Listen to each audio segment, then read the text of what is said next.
Welcome to another Fantasy Premier League video.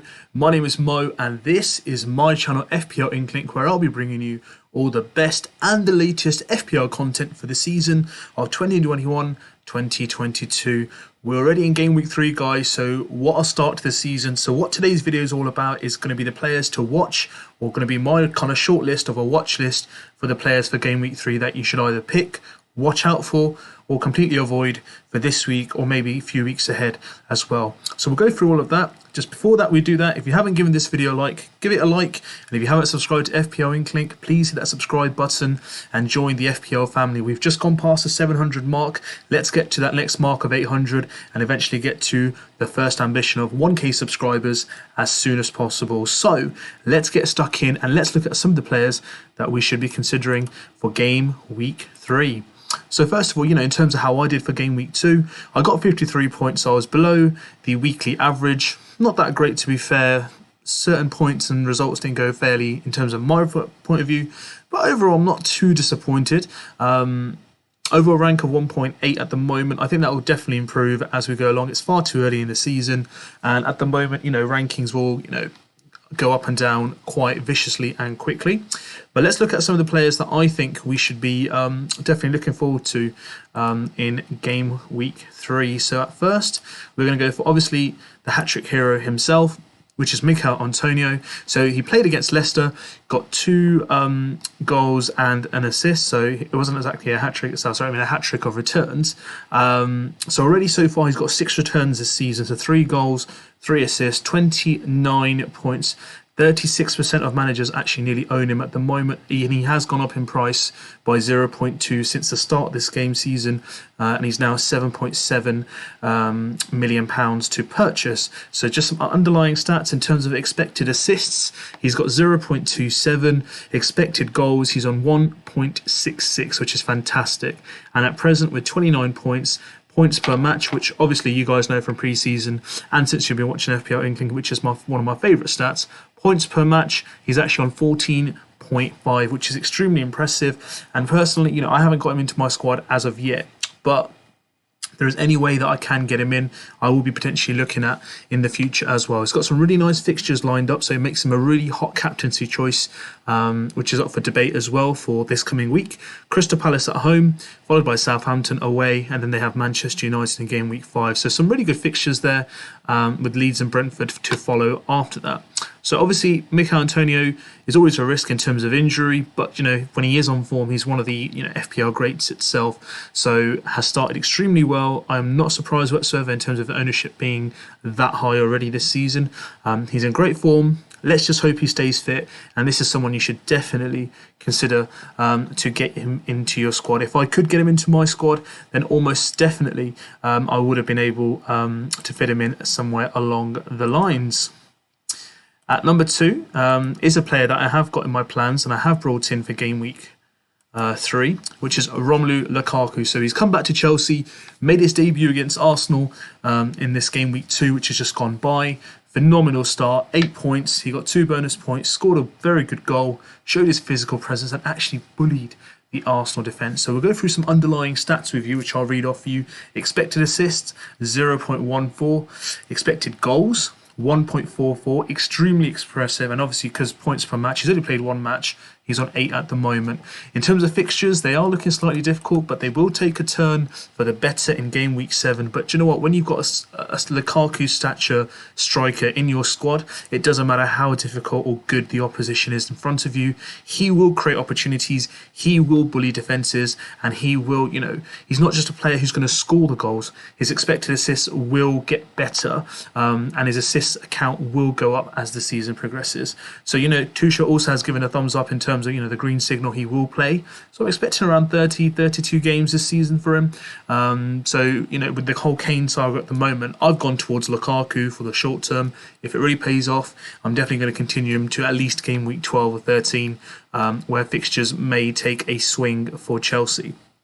But from 7 to 11, it's really good fixtures, and there's no reason why he can't get a return for you. Another player that I think you should definitely look to pick, and it's someone who I've picked in my team for this week, and he was my second of the third transfer that I have made in game week 3, or for game week 3. It is Rafinha. So all pre-season, I was going on about how good this guy is, how underpriced he is, and what happened. I ended up overlooking him, and I went a completely different direction. Again, in hindsight, he's only got 8 points. I haven't missed out too much. They weren't the easiest of games first up against Manchester United and Everton, respectively. But you know what? He really showed his class and his ability to get into the right positions. He could have scored against Manchester United in the closing, minutes of the game. He did score against Everton, which is a phenomenal goal. Kind of leads the attack, kind of like the heart of the team, and kind of really fits the core of Bielsa at Leeds itself. So Leeds will never kind of die down. They'll always make sure they give their best account of the whole situation. So a few underlying stats for Rafinha that you guys should be considering if you are going to be picking him, or if you're thinking about picking him, is that his expected assists at the moment, it's 0.15. Expected goals is 0.45. Of course, they could be better, but it's just the start of the season, and considering the oppositions he has played, that's not too bad. And points per match, he's at 4 at the moment. But one of the things which has got me interested in bringing him in is, obviously I've watched him in these games, and I've watched the whole games and seen his impact for Leeds on the game itself. So sometimes what you see on the pitch isn't exactly replicated in FPL terms, but you can actually spot a player in some form or some form of form where they're going to, hit a kind of patch, and a purple patch, and really get some strong points in FPL. But look at those fixtures that are coming up, guys. Barring the Liverpool fixture in game week 4, again, Burnley away, game week 3. That's why I brought him in. Newcastle away. West Ham at home will be a great fixture. 2 attacking teams, attacking managers. But then look at the sea of green after that. Watford, Southampton, Wolves and Norwich. So they're all winnable games for them. They should be something where they will be definitely attacking. So there should be some serious attacking potential for Rafinha. And as I mentioned, along with Bamford, Harrison and Dallas, he is one of the key components of the Leeds kind of overall attacking structure. So that's why I thought, there's someone worth considering.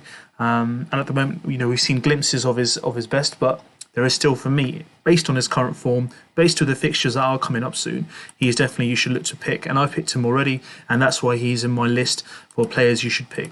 Now, the third and final transfer that I did this week, so I thought I should include him in the pick section, was a defender, actually. It is Reguilon. So Sergio Reguilon, selected by 6% of managers, 5 million in price. He plays at left back. So far, he's done pretty well, to be fair. He hasn't got any attacking returns, but 2 clean sheets. So he's showing a bit of stability with in terms of a defensive attribute.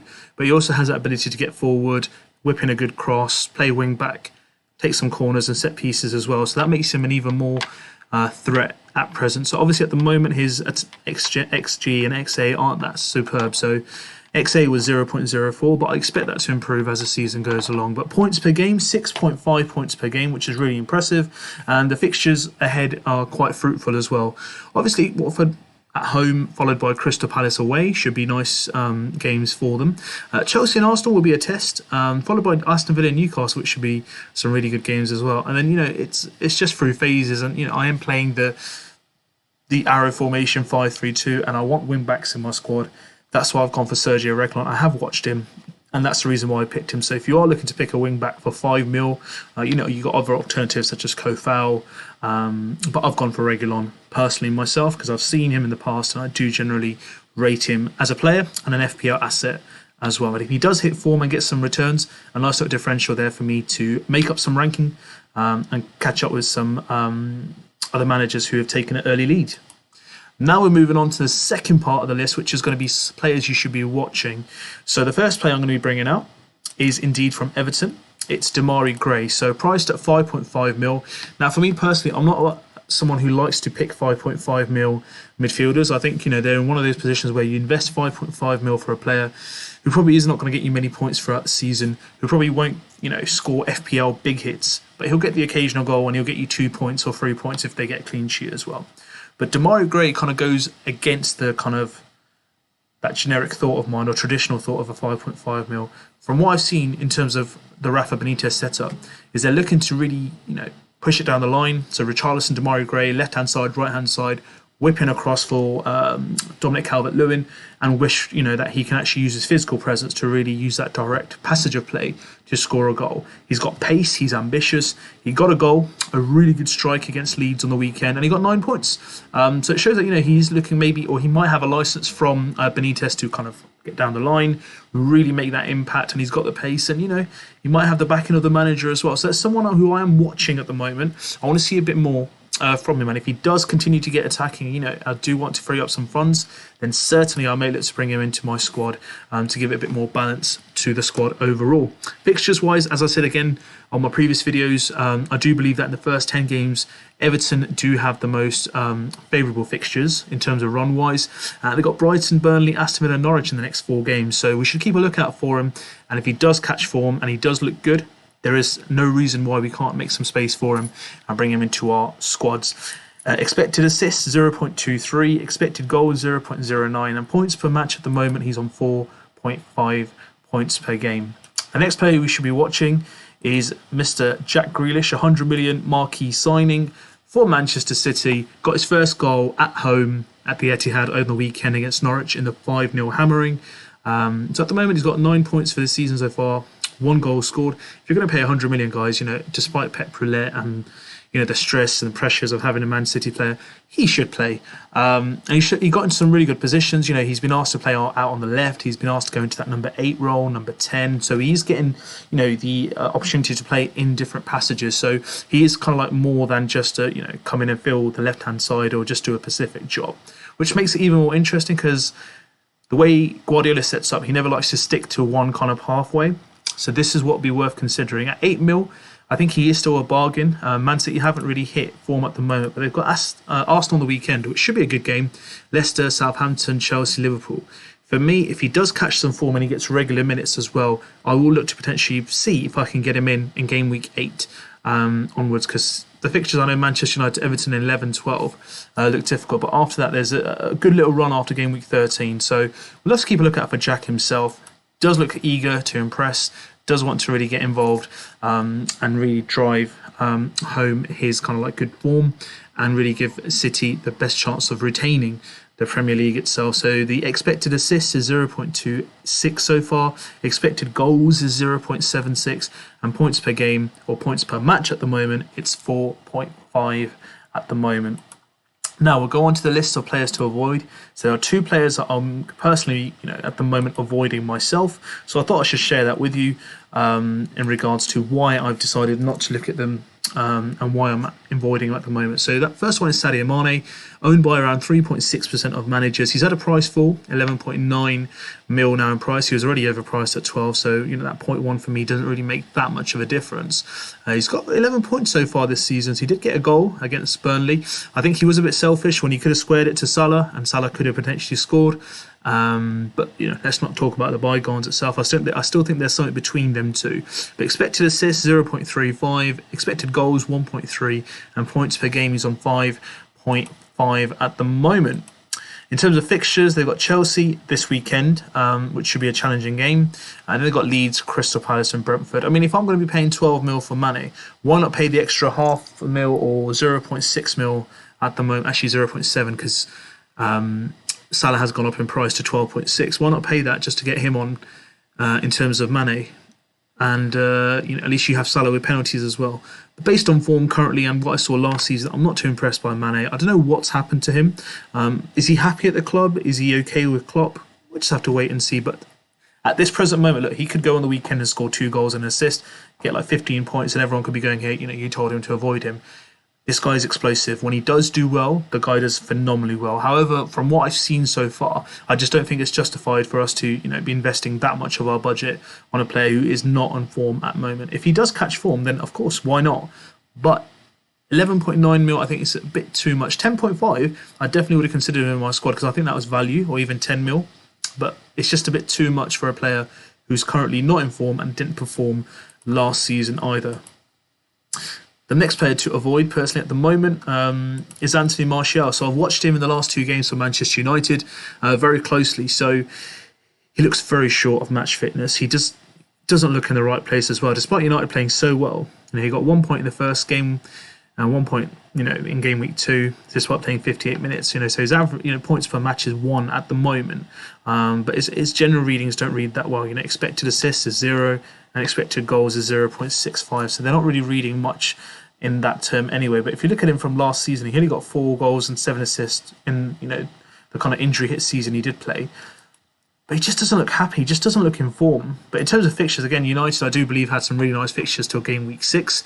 And then the solid run comes along. So at the moment, I don't really see much from him. Greenwood looks in more form.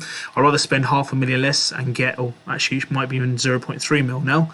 If he's had a price increase, and he's had a decrease, I'd rather spend a little bit less and get someone who's in form in terms of Greenwood himself. So these are the players, guys, that I've kind of mentioned, that I've kind of looked to. Actually, I've picked.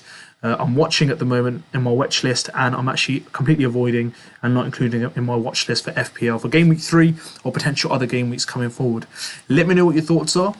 Are these players you're looking at the moment? Have I talked about the players you're looking for? Have I made your decisions easier? If I have, give us a comment. If you would like to ask some more questions and I haven't discussed a player that you're looking at the moment, drop me a comment. Let me know what your thoughts are, and I'll get back to you as soon as possible. Remember, the deadline is this weekend, so please ensure you get that in before the deadline sets. And it says, in terms of game week 3 itself, we should have some really good cracking games and some really good fixtures to take advantage of. So if you haven't done so far, give us a thumbs up, join the FPL League. The league code's on the screen itself. And in addition, if you haven't subscribed yet, come and join the family. The family is growing day by day. We already crossed 700, and we're looking to get to the next mark of 800, and then eventually hit the first landmark of 1K subscribers. Till then, best of luck. Start thinking, make your choices, submit them in as soon as possible, avoid the price increases, and make sure you choose the right captain. Till then, you take care, and I'll be back with some more content very soon.